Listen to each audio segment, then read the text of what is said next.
Та бүхэнд энэ өдрийн мэндийг хүргэе. Хүүхдээ ойлгоё подкастын энэ удаагийн дугаар эхэлж байна. За энэ удаагийн дугаарт бизнес эрхлэгч, судлаач, сайн ээж, хүний сайхан хань, тэгээд инфлюенсер, тэгээд мэдээж сошиал медиа дээр маш идэвхтэй байдаг Аманда буюу Ариун Жаргал одоо оролцож байна. Танд энэ өдрийн мэндийг хүргэе. За энэ өдрийн мэндийг хүргье. Подкастт аваарч оролцож байгаад маш баярлалаа. За тэгэхээр та сошиал медиа идэвхтэй байдаг. За сүүлийн жилүүдэд энэ цахим сүлжээнд гэдэг юм уу? Монгол ингээд хүүхдүүд ийм одоо хүмүүжил төлөвшлөл ийм байна. Ийм юм тэргүүлдэж байна гэл ингээд ерөнхийдөө тийм зүйлүүд харагдаж байна шүү дээ. Тэгэхээр одоо нөгөө энэ асуудал гэр бүлтэй холбоотой, гэр бүлийн хүмүүжил төлөвшөлтэй холбоотой тийм. Тэгэхээр хүүхдийн эрх аюулгүй байдлыг хангах чиглэлээр өнөөдөр ингээд тантай ярилцахаар энд урлаа. Юуны өмнө одоо таны хүүхэд нас одоо хүмүүжил төлөвшөл төрсэн газар нутгаас яриагаа эхлэе тгөө. Би Дорнод аймгийн Цагаан уус өмнө төрсөн. За, ураад тийм нэг бүсгүй байна. Тэгээд жоохон бахад бол хөдөөний амьдрал бол тэгэл хөвчлөлтэй шүү дээ. Тэгэд чинь тэгэл өглөө босоод хонь мал эргүүлээл, үнэ мал жоохон том болохоор үнэ мал саахаас эхлүүлээл ажлууд үргэлжлэнэ. Одооны хүүхдүүдэд ярил баг үлгэр шиг юм байна шүү дээ. Өглөө босоод за яг арай жоохон том болсон үеэл илүү сандгийг. Өглөө босоод үнэгээ саана гэдэг ажил байна. Үнэгээ сааж дуусчаад хичээлд явдаг гэсэн. Тэгээ зарим өглөө босон нөгөө бороотой энэ үе. Тэгэнгүүт нөгөө үнэнүүд чинь ингээ хөвтөд авахгүй босоод явцдаг. Тэгэл үнэний харлаас хөөгөл. Тэгэл нэгээр нь авчрал нэгийг саагаал дөнгөж тоглолын ингээ барайл яваад нөгөөтг нь явцсан байдаг. Дахиад араас нь гүйж очиод дахиад нэг үнэгээ авчрал саагаал буцаагаал тавьж явуулаад ингэсээр илүү хичээлээсээ хоцрох. Хичээлээс хоцорно гэдэг бол тэр үед бол үнэхээр бүр байж болшгүй зүйл байлж бид нар ч одоо тий хичээл ямар ч их сурах сонирхолтой байсан. Тэгэл уйлал хичээлээсээ хоцорлоо гэж уйлал үнэгээ саагаал. За тэг хичээлдээ яваад ирлээ гингүүт нөгөө сүүгээ боловсруулах, тарга хийх, ааруулаа хийх гэл ажлууд үргэлжлэнэ. За тэгээ бас тогломоор ш хүүхдэл юм чинь. Тэгэл тоглонгууд чинь. За одоо орон хоолч гэдэг юм уу? За одоо дараагийн хоол эсвэл гэр цэвэрэл гэл ингээл ерөөсөө гадуур тоглоулдгүй байгаль гэрт дууддаг. Тийм л үе байлаа. Ер нь тэгээд бид нар чинь эрэгтэй эмэгтэй ээж мэдхгүй тэгээ шаагалцсан олон хүүхдүүд л морь унаал. Ер нь тийм л байдалтай. Тэгээ би ч нөгөө багтаа ингээд манай хоёр талын хөршүү дандаа банднэртэй. Хажуу талд 7 бандтай, цаа талд нь 5 бандтай, хажуу талд 4 бандтай. Дандаа банднэрт дунд өссөн. Ерөөсөө эрэгтэй эмэгтэйгээ мэдхгүй л өссөн. Атаа. Хоёр хүүхдийн ээж аав. Хоёр хүүхдээ одоо мэдээж сошиалос идэвхтэй байдаг болохоор нэг том охин бол мэдээж 20 гаруй насны охин байдаг тий. За дараагийнх нь 10 орчим насны хүү байдаг. Аюу мундаг хүмүүжил төлөвшөлтөй хүү ингээд дөнгөж ингээд нэг залуу ээж аав ингээд болж байхад за ямар асуудал тулгарч байв. Одоо энэ өндөрлгөөс их юм харахад тий тэрдний яг асуудал байсан уу? Одоо бид нар чинь яг тэр үед нэг юм 4-р курстэй ороод нэг хүүхд гардаг баг мооч шиг болсон байсан шүү дээ. Бараг л ангийн хүүхдүүд болгон 4-р курс, дээдлийн эгчнэр хүртэл 4-р курстэй нэг хүүхд гардаг. Үерхч байгаа тий. Тэгээ одоо бараг хүүхд гэр бүл болоод тэр заавал тэрнээс хоцорчих юм бол бараг л хөгшөрчих юм шиг санагддаг тийм юм уу хаашаа.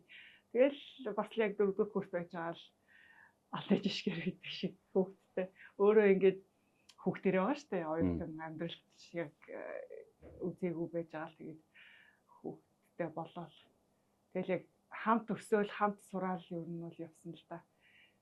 Тэр үед бол нэх амар ингээл хүүхд хүмүүжүүлэх философч гэдэг юм уу ямар нэг юм байхгүй. За тэгээд өөрөө бас сурж байгаа дөнгөж одоо ингээд ажил дээр амьдрал дээр гарч байгаа гэдэг утгаараа ер нь жоохон завгүй. Тэгэхээр ер нь яг ингээд одоо том охины маань арыг бол яг бага насных нь арыг бол имэйл хөрхий ерөөхдөө даасна. Имэйл хүүхдээ харна тэгээд биеийн даалгана. Тэгээд ер нь тэгэл хүүхд ер нь өсөж байгаа орчин. За би ч гэсэн нөгөө багасаа тийм бие даасан хүүхд байсан болохоор ч юм яг дараа нь ингээд нэг юм орчноосоо шалтгаалаад хүүхдийг тэрийг дөөрөөд юм шиг санагдсан шүү дээ. Манай хүүхд ч гэсэн багасаа л ер нь бие даасан хүүхд байсан. Имэж бас тэгээ сургацсан. Тэгэл дөнгөж сургуульд оронгууд нь л гэртээ жоохон эрхэлгээл нэг юм насны гэртээ эрхэлэх бас тэгэнгүүт нэг жоохон ингээд биеийг даалгах гал тусад нь цэцлэнд явуулаад ч юм өөр юм илүү юм activity тийм юмд явуул сургах гэдэг юм аа биеийг даалгах тэгж явсаар гал ер нь нэлээд ихнээс бие даасан. Тэр нь л одоо өөртөө зөв хүмүүжил болж байгаа гэж. Нэг ийм үг байдаг шүү дээ. Нэг хүүхдийг хүмүүжүүлэхэд тэр гудамжны хүмүүс бүгдээрээ оролцдгоо гэх тээ. Одоо шин тээ хүүхдэд тэнд гудамжинд тэр орон сууцнд байгаа хүмүүс бүгдээрээ сайн муугаар ингээд нөлөөлж байдгийн байна л да тий. Энэ тал дээр та бусдын оролцоо тал дээр одоо ямар саналтай байдаг вэ юм? Энэ бол маш том хүн чанар шүү дээ тий. Ер нь бол тийм шүү. Бид нэр бол жоохон бахтаа бол бүр чихнээсээ л хажуу хаврын айл амтнаас ингээд суралцдаг. Тэгэл тэрний ихч гоё байна те тэрний муухай аштай гэл ингээд хараад шууд өссөн бол одооны хүүхдүүд чинь жоохон юм нэг ганцаардмал ч юм ганцаараа өсөд байгаа шүү дээ. Ер нь нэг ингээ хамаатан сад ингээд явахгүй хажууныхаа нэг айл амтан ихчдөө үгээд бас нэг яваа болчихсон. Энэ үед бол ер нь л өөрөө л үлгэрлүүл сайн юм байна гэж юу ойлгодог болсон шүү дээ. Одоо ингээд хүний нэг хэрэгцээг ингээ аваад үзэхээр анхдагч хэрэгцээ буюу ингээл аюулгүй байдал гэр оронтой байх тий ингээл физиологийн бүх хэрэгцээнүүд гэж авч үзэхэд тэднийг бол ингээд ээж аав нар яаж ингээд гүрийж гүрдээж ингээд бүрдүүлээд хүүхдүүдтэй өгчөж байгаа юм лээ. За тэрэн дээр гараад ирсэн хүүхдүүд ингээд бүх ингээд анхдагч хэрэгцээнд хангагдсан хүүхдүүд ингээд гараад ирэнгүүтээ бид нар өөр яах гэж төрсөн юм бэ? Бүх юм ингээд бэлэн байна шүү дээ. Гэсэн тийм сэтгэхүйтэй байна гэдгийг би ажиглаад байгаа байхгүй. Бараг юуны төлөө бид нар тэмцэх юм бэ? Тэнгүүт хүний дараагийн хэрэгцээ гэсэн чинь нөгөө өөрийгөө илэрхийлэх, бусдаар хүлээн зөвшөөрүүлэх, магтаал урамшуул авах, одоо ингээд нийгмээрээ одоо тэр хүн одоо хүнийг ингээд сайн мууг ингээд харж шүүгч юм. Тийм одоо хэрэгцээтэй байт юм байл хүн өөрийгөө л хүлээн зөвшөөрүүлэх хамгийн дээд хэрэгцээ. Тэнгүүт хүүхдүүд шууд ингээд дунд хэрэгцээнээсээ эхлээд одоо төрөөд ийм орчинд төрчихөж байгаа болохоор тэр хүүхдүүд тэрийг ойлгож хэрэгтэй болчихж байна. Одоо ээж аав нь ингээд орон байртай болох гэж, машинтай болох гэж ингэж хөлс хүчээ урсган байж болсон гэхэд тэд нэр ойлгох байхгүй. Гараад ирэх л байж исэн юм. Энэ одоо тийм зүртэй юм байргууч байсан яадаг гэсэн ойлголт ерөөсөө зовж үзээгүй. Тий. Тэгэхээр яг тэгэнгүүтээ бидний тэгвэл яг юуны төлөө амьдрах юм гэсэн ийм үзэл бодолтой байгаад энэ одооны хүүхдүүдийг ажиллаад тахад тэгэнгүүт нэг бол бүр ингээд амар их юмтай л болох юм байна гэж бодоод байгаа байхгүй. Амар том хаустай, бараг 10 машинтай тийм байх юм бол би илүү гоё юм байна да гэж ойлгоод байгаа байхгүй.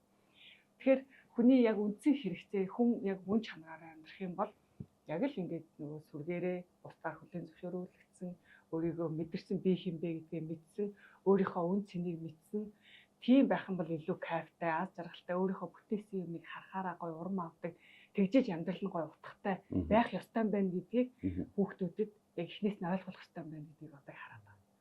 Тэгэнгүүт одоо хүүхдүүдтэй өөрөө бас үлгэрлээ ш. За би одоо хэдүүлээ одоо ерөөсөө жижиг сажиг юм мөнгө төгрөг алдар нэр машин тэрэгний төлөө хөөцөлдөхгүй. Чи одоо хүн мөн чанараа хүн гэдэг хэн байдгийг хэн байх чи юу яах гэж ертөнцид төрсөн юу бүтээж чадахыг чи өнөөдөр гараад явлаа чи байдаг хүчээрээ одоо ажиллаад л энэ үү байдаг хүчээрээ сураад л энэ үү гэдэг нэг өөрийг нэг юм оюуны төвшөнд жоохон шахах бие хүчний хувьд биш оюуны төвшөнд бид нэр шахаж чиглүүлж явах хэрэгтэй байна гэж л ойлгосон юм. Ээж аауд нэг хүүхдүүдийг харьцуулаад байдаг шүү дээ тий. Тэр бас хүүхдэд маш их одоо хүндрэлтэй байл үүсгэх юм шиг байна тий. Хүүхд болгон чинь яг өөр шүү дээ. Хүүхд болгон дандаа ингээл мундаг нөгөө хүн болгон математикч байх боломжгүй гэдэг шиг хүүхд болгон яг нэг арга барилаар бас байхгүй. Хүүхд болгонд яг өссөн орчин нөгөө төрсөн төөрөг гарсан гараг гэдэг шиг нөгөө бүгд л яг өөр өөр зан ааштай төрсэн байгаа шүү дээ. Яг яах гэж ирсэн чи өөргөн хүртэл өөр. Тэгэхээр тэрийг яг нэг юм арга барилаар хүүхдийг хүмүүжүүлнэ гэдэг бол бас өөр. Тийм болохоор эдний хүүхэд заавал ийм мундаг болсон байхад чинь заавал одоо чи заавал тийм байх хэрэгтэй ч гэдэг нь тэгэж өөрөө шахаж болохгүй. Тэр хүүхэд зүгээр л гоё энгийн маш мундаг юм сэтгэлтэй хурлаан байж ч болно. Эсвэл зүгээр бусдад гоё үйлчилдэг машин тэргээ гоё чимгэлцэн зүгээр гоё жолооч байж ч болно. эсвэл ажилдаа их дуртай юм засварчин мужаан юу ч гэдэг тийм байж болно. Яг тэр зүгээр юм өөрийнхөө хүссэн болгон одоо хийж чадах тэр болгон дээр нь л гоё чиглэл өгөөд тэрэн дээр нь зааж сургаад хүмүүжүүлэл явчих юм бол тэр л салбартаа мундаг байдаг. Заавал ингээд тэнд нэг хүн кино болон чи заавал тийм байх хэрэгтэй гэл тэ. Эсвэл зүгээр л маш сайн хүү зүгээр л гоё айлын хүү байж болно шүү дээ. Ээж аваагаа ажилтдаг дандаа гэртээ байж идэг ээж аваагаа асардаг хүү байж болно. Эсвэл зүгээр гэртээ байж идэг ханч байж болж заавал ээж болно ингээд амар мундаг бизнес хийх заавал хүүхдтэй ингээд өөрөөр үзүүлнэ юм бас байх бас боломжгүй. Тэгэхээр яг хүн болгон өөрөө яг юунаас кайф авч ийн, яг юу мэдэрч ийн гэдгийг нь ээж аваад өөртөө бас мэдэх ёстой. Өөртөө мэдсэн юм чинь хүүхдүүдтэй миний хүүхд яг ийм хүү юм байна да гэж хүүхдээ бас ойлгоод яг тэр чиглэлд нь л хөгжүүлэх шаардлагатай. Тэрнээс биш заавал хүүхдээ харьцуулж. За тэгэхээр юу ийм зүйл байдаг шүү дээ. Нэг хүн ер нь хаан төрөхтэй хорон гэр бүлээ сонгоо, эцгээ сонгоо те юм боломжгүй шүү дээ те. Тэгэхээр мэдээж тэндээс ингээд хүүхд хүмүүжил төлөвчлөө олж авч байдаг. Би тэнд байсан бол энд байсан бол гэдэг. Тэгэхээр энэ бол цэвэр хүүхдийн хүмүүжил төлөвшил. За энэ гэр бүлээс сууж байгаа. Энэ зүйлүүд. Энэ хүмүүжил гэдэг бол хүүхдийг нийгэмд илэрхийлэх нэрийн хуудас байдаг те. Одоо шинэ тухайлбал ингэж юм нэг ирж ирсэн дээр байд ингээд би нэг ажлын сектор соншил оруулнараа байсан нэг хүүхд хаалт тусахгүй аав тань руу ярьсан уу гэд. Тэгээ би тэр хүүхдийг хүлээж аваад сонсох гээд гиснэ. Гэхдээ энэ чи хэд настай гэд ингээд яриа үслээ л дээ. Тэгсэн чинь 22 настай гэхээр чи дээд сургууль төгссөн байна ийм зүйл гээд ингээд яалаа. Тэгэл дараа нь би бодож байлаа. Тэр хүн нийгэмд ингээд нас бид хүртсэн. Ааваараа яриулах ёстой ч юм уу, гүү ч юм уу те. Дараа нь нэг хүүхд ирлээ. Айгуу тийм нүдэн нүр ингээд оч гэлцсэн. Үнэхээр ингээд хэд хэдэн асуулт тавьсан ингээд тэнцсэн. Наа сонгожлол ороод тэнцээд ярилцлага хийгээд тэгээд бид нэр тэмдэглэлийн үед хүний нөөцрөө өгж байгаа юм л. Тэгээд тэр үед би ингээд айгуу гой санагдчихлаа. Хүүхдийн хүмүүжил гэдэг зүйл ямар чухал зүйл вэ гэдэг. Тэгээд ингээд энэ зүгээр л ээж аав нь айгуу их зүйл өгч чадаагүй ч гэсэн тэр хүүхдэд тийм гоё хүмүүжлийг өгсөн л байгаа. Тэгээд тэр хүүхдэд тэр нүдэн гэлцсэн хүүхд тэнцээд явс. Одоо манай албанд бас л automatic ялцж явж байгаа нэг залуучтай нэг байдаг. Тэр нэг хүмүүжил гэдэг зүйл аюу тийм гоё нэрийн утас юм болов гэж боддог. Энэ талаар. Хүүхд ер нь нэрэл яг хөссөн өөрөө бол хөссөн газараа олж төрч чадахгүй шүү дээ. Ямар ч орчинд төрсөн байсан тэгээд ер нь одоо эцэг эхээ голох ч юм уу тий. Эцэг эхийгээ буруутгах ч юм уу тий. Тийм зүйл битгий гаргаасай. Хүмүүжлийг бол хүн бас өөрөө олж авч бас болдог шүү. Ер нь ингээл зарим ингээл үнэхээр ядруу ч юм уу эсвэл үнэхээр юм арх там хэрэгэлдэг ч юм уу айлаас гарсан мундаг хүүхдүүд байж л байдаг шүү дээ тий. Тийм болохоор хүүхд бас өөрөө хичээж болдог шүү. Заавал ингээл ээж аав ингэж бүх юм чиглүүлэх бас шаардлагагүй бас байж болно. За тэгээ зарим хүүхдүүд чинь би ийм ээж аавынд төрсөн бол манай ээж аав тийм дарга байсан бол ч гэдэг юм уу манай ээж аав ийм мундаг машинтай ийм байсан бол ч гэдэг юм уу би тэгвэл тийм байх байсан. Гэт бас ээж аавгаа буруутгаад байх ч бас хандлагууд харагдчихдаг. Тэгэхээр ээж аав чинь өнөөдрийн хүртэл чамааг ингээд өсгөхгүй, дааруулахгүй байхын тулд бүр чадхал бүхнээ хийсэн. Тэднэрт байгаа бүхнээ л хийсэн байхгүй. 20 жил чамааг тэжээн гэдэг чинь бүх юмаа л чам зориулсан гэсэн. Эргүүлээд чамаас өөрөөс нь асуулаа чи 20 жил ажиллаад бүх юмаа ээж аавдаа зориулж чадах юм уу? Тэр чинь бас тийм ч амархан биш байхгүй. За чи 2 сар ажилласан бүх мөнгөө ээж аавдаа өөртөө ч үлдээхгүй. Бүх юмаа ээж аавдаа өгөөд үз. Тэгэхэд чамд ямар санагдах вэ?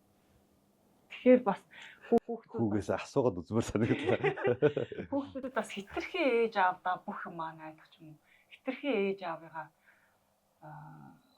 янзаар харьцуулах тийм. Одоо бид нэр хүүхдүүдэд харьцуулж болохгүй гэдэг чинь ээж аавгаа ч гэсэн харьцуулах ер нь бол бас буруу. Ер нь л ээж аав чинь эцэг их л хүн бол байгаа бүхний зориулж амиа чөхөд бэлэн байж хүмүүс байдаг шүү дээ ер нь тийм. Тэгэд нөгөө талдаа хүүхдийн оролцоо гэж үүдэг шүү дээ тийм. Одоо ингээд хүүхдийн чөлөөтэй сэтгэг тийм болохгүй ийхгүй л гэдэг ингээд байдаг. Би ээж аавд бас нэг хориглол тавиад байсан. Айлтгал нэг эрсдэлгүй, аюулгүй бол өсгөч гээл ингээд бойл гээл байдаг. Яагаад гэдэг асуултанд хариулдаггүй те. Тэгээ хүүхдийг нь чөлөөтэй сэтгэх, тэр мөрөөдөлд нь туслах те. Энэ тал дээрээс ээж аавдаас аюул чухал, маш чухал юм шиг л надад санагддаг. Хүүхдүүд яг одоо би бас дээр хэлсэн 14-5 нас хүртлээл яг ээж аавынхаа үгээр явдаг. Яг тэр үед нь л хүүхдүүдэд нэг юм гоё зуршил бүтээж өгөх нь бас ээж аав үүргэлэх. Одоо жишээлх юм бол бид нар ч гэсэн ингээд нэг шинэ юм сурахад заавал бүтэн сар ч юм уу 2 сар давтан хийж ижил тэр яг үйлдэл болдог штеп зуршил болдог. Яг тэр шиг шинэ юм хүүхдэд зааж сургаж шинэ хүмүүжил олгож байгаа бол өөрөө чиглүүлээд 1 сар 2 сар ингээд өөрөө үлгэрлээд яваад өгөх юм бол хүүхдүүд яг л тэгэл сурчна. Дээр нь яг нэг зуршил гэдэг зүйл чинь хизээж ярилдаггүй. Жишээлх юм бол хүүхдүүд ангидаа анханасаа ингээд онц авдаг л байх юм бол сайн авчихаараа ингээд сэтгэл нэггүй болоод хэцүү болчихдог шүү дээ. Тэр шиг анханаас нь л яг тэр эцэгийнхээ үгийг сонсдог байх үед нь л за чи яг ийм хүн байх ёстой шүү. Ингэж хүүхдүүдэд одоо хүүхдийг гэрэлхэж болохгүй шүү ч гэдэг юм те чи эцэгхийгээ ингэж хайрлах ёстой шүү.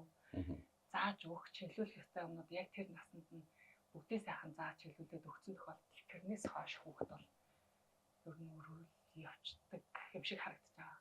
Гэхдээ хүүхд болгоно мэдээж өөр л байх л та. Яг миний тулсан харсан өнцгөр бол бид нар ч гэсэн ингээд юм сурахад нэг багш байгаа л багш бидний нэг хэдэн сар сургасны үндсэн дээр бид нар ингээд явдаг шүү дээ. Тэр шиг хүүхдэд яг сонсож байгаа үед нь л айтайхан гоё зуршил үүсгэж заавал сурах гэдэг шаардлагатай. Тэр нэг гэр бүлийн боловсрал гэдэг нэг гэр бүлийн боловсрал тэг эрийг зуршил гэдэг зүйл бол яалтч хүний зөв зүйлээр татаж явуулж тэ хариуцлагатай байлгаж чаддаг, үнэнч байлгаж чаддаг, мөрөөдөлтөй байлгаж чаддаг тэ ийм зүйлүүд байдаг. Үүнийг л нэг ээж аав хүүхдүүдэд өгчвөл юугаар солишгүй үнэт зүйл юм шиг байна тэ. Яг тойл байхгүй. Хэрвээ чи хүүхдээ элдэг янзын муу мухаа үгээр хэлээл загиндаг бол тэр хүүхд дараа нь дахиад хараал хэлдэг. Удамжинд гараад яг л тэгж харьцна. Чи хэрвээ хүүхдтэйгээ гой зөөлөн ярьдаг, ойлголцдог, за юу нь болохгүй нэг тэр хүүхд ч гэсэн яг л тэгж хүмүүжиж цаашаа хүнтэй тэгжэл харцсан. Тэгэхээр хүүхд бол бас эцэгхийн ихэнхдээ л тойл байдаг. Эцэгхийн яг л яаж харцсан, яг л. Тэр нэг ийм зүйл гарч ирээд байдаг штэ. Бидний хүүхднаас одоогийн хүүхднаас их өөр байна гэх. Үүнтэй та санал нийлэх үү? Тийм, нийлнэ. Яагаад? Төрөнд бас чинь хоолны төлөө санаа зовхгүй, орон байрны төлөө санаа зовхгүй учраас шал өөр төвшөнд тэдрийг сурахгүй бол бид нар чи хоолтой байхын төлөө чи сургууль сурах хэрэгтэй, хоолтой байхын төлөө ажил хийх хэрэгтэй гэвэл ойлгохгүй байхгүй. Тэ би бас ер нь бол ингээд санал нийлж би сая асууя гэж бодоод асуулаа л да. Нөгөө талдаа энэ залуучууд хүүхдүүдэд энэ хүн чанар гэдэг зүйлийг те одоо ингээд бид жоохон хүүхд байж хат нэг насаар шим 2 насаар авах чи биш дандаа та аха ихчээ гэдэг байлаа шүү дээ тий. Одоо яах вэ нэг тийм харилцааны өвнө чи ч юм уу бороо юу лээ нэг ингээд нэм ярианд гарч ирээд шүү дээ тий.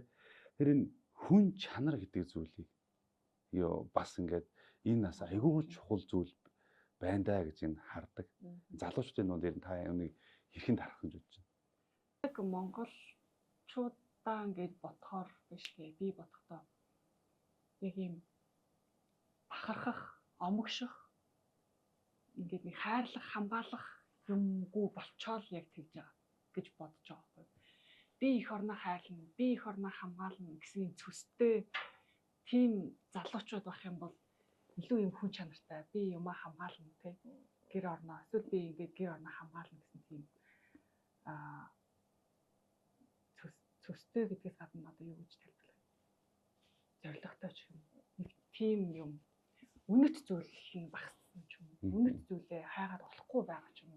Тэгэхээр бид нэр тэрийг нь л яг одоо бүтээж өгөх хэрэгтэй байхгүй. Тэгэхээр тийм юм байхгүй бол хүүхдүүд үнэхээр улам хүн чанаргүй болох магадлал амар их. Үнэхээр тэмцэж одоо хоолныхоо төлөө тэмцэж явах үед бол хоолтой л байвал ингээ хаппи болчдөг байсан бол одоо би ингээд өөрийнхөө ухамсарыг өөрийгөө гоё аз жаргалтай байлгахын тулд ингээ юу ч хамаагүй ингээ хийчмээр байдаг. Тэгвэл ингээд ямар нэгэн зүйлийн төлөө тэмцэлгүй болоод ирэхээр үнэт зүйлгүй болоод ирэхээр хүмүүс ер нь жоохон хүн чанараа алдаад хүний яг мөн чанар гэдэг байхгүй болоод дээр нь хүмүүс чинь нөгөө байгаль, ер нь нөгөө байгаллаг чанараасаа улам холдоод байгаа болохоор би ер нь хүн чинь ер нь ийм байх хэрэгтэй. Хүний мөн чанар, хүний шин чанар ийм байх хэрэгтэй шүү гэд ингээд ухамсарлах зүйлийг бид нэр л одоо хийж өгөхгүй бол бид нэр бүр яг ингээд хаяад байгаа байхгүй. Хэрвээ яг ингээд эх орн нь үнэхээр юм хүчтэй бахархмаар одоо дээдлийн ахнар нь үнэхээр л мундаг бол би өөртөө энэ шиг л хүн болно гэдэг юм нэг үлгэр дуурайл үзүүлээд аваад ингээд явах юм багтаа болсон болохоор хүүхдүүд жоох юм назгай аа яасан ч яа би хинч байсан яа гэсэн бодолтой болчиход байгаа юм гэж боддог байна шүү дээ. За одоо ингээд залуу гэрүүлүүд хүүхдүүдтэй те бас ингээд та амьдралын мөн чанар ингээд зөндөө олон зүйл үзсэн, сурсан, туршлага, бизнес, за судлаач гэл зөндөө зүйлүүд ингээд яриул одоо ингээд байна. Энэ талаараас залуучуудаа бас таны зүйл өгөөч те нэвтрүүлгээ дуусгая юм. Залуу гэр бүлүүд гэвэл одоо нь бодож байгаа юм бол ингээд хоёр хосууд хүүхдийг ингээд юм харилцааныхаа баталгаа болгохын тулд битгий гаргаасай л гэж бодож байгаа. Би энэс хүүхдтэй олчвол энэ надаас салахгүй. Эсвэл би энийг хүүхдтэй болгочих юм бол энэ надаас салахгүй шүү дээ. Гэсэн байдлаар хүүхдтэй болох магадлал ер нь ажиглагдаад байгаа байхгүй. Нэгдүгээрт тийм. За хоёрдугаар өөртөө одоо нэлээд юм одоо өмнөх шиг тийм хэцүү байха болчихлоо шүү дээ. Бүх ингээд орчин нөхцөл боломжийг хангасныхаа дараа хүүхдтэй болчвол зүгээр шүү. Тэрүүлээд төлөвлөж шүү дээ. Тэгэхгүй юу яагач мэдэхгүй бидний үе өөрөөсөө одоо бол юу яагач мэдэхгүй хүүхд гаргачвал энэ хүүхд бол бас айгүй тийм хэцүү орчинд төрнө гэдгийг бас хэлье. За дээр нь тэгээд байнга өөртөө хөгжүүлж бай. Юу ч болсон сурчий. Ер нь сурсан юм болгоно буцаад мөнгө олдог гэдгийг бол би яг ингээд өөр төрөө мэдрээд явж байгаа. Би бол ер нь юм л гарвал сурчий гэдэг тийм төрлийн хүн байхгүй юу? Гэтэ миний одоо сурсан юм болгоно л би өөрөө эдитээр рилээ бүх юма хийдэг. Тэрийг өөрөө сурсан. Тэр надад одоо мөнгө олж өгч байна. Хэл бас байна. Хэлийг бол зайлшгүй сурах хэрэгтэй. Дэлхийн нийтэд харьцах. Хэлээ сурчих юм бол олон хүмүүсийг, олон улсын хүмүүстэй харьцаж өшөө өрхөн томоор сэтгэх боломж байна. Тэгэхээр ерөөсөө сурсан зүйл болгон мөнгө болдог гэдгийг маш сайн санаарай. За тэг хүүхдүүдийг бол сургах гэж заавал чиглүүлэх гэж оролдоод бол тийм өөрөө зүгээр үлгэрлээд явчих боломж байдаг шүү гэж л хэлье да. За баярлалаа хүүхдээ ойлгоё. Одоо подкастын энэ дугаарт одоо судлаач, бизнесмен, сайн ээж, инфлюенсер за тэгээд Аманда буюу Ариун Жаргал маань оролцлоо. Тэгээд хүрэлцэн ирж одоо бидэнтэй чийслэлээсээ ярилцсан танд баярлалаа. Таны цаашдын ажилд өндрөөс өндөр амжилтыг хүсье. За баярлалаа та бүхний ажилд бас амжилт хүсье. Хүүхдийн төлөө хийж байгаа бүх юм эрэг гой байх болтугай угаасаа гой байдаг. Та бүхний ажилд бас амжилт хүсье. За баярлалаа. Анхаарал сонсон үзэгч та бүхэндээ баярлалаа. Та бүхэнд ажлын өндөр амжилтыг хүсье.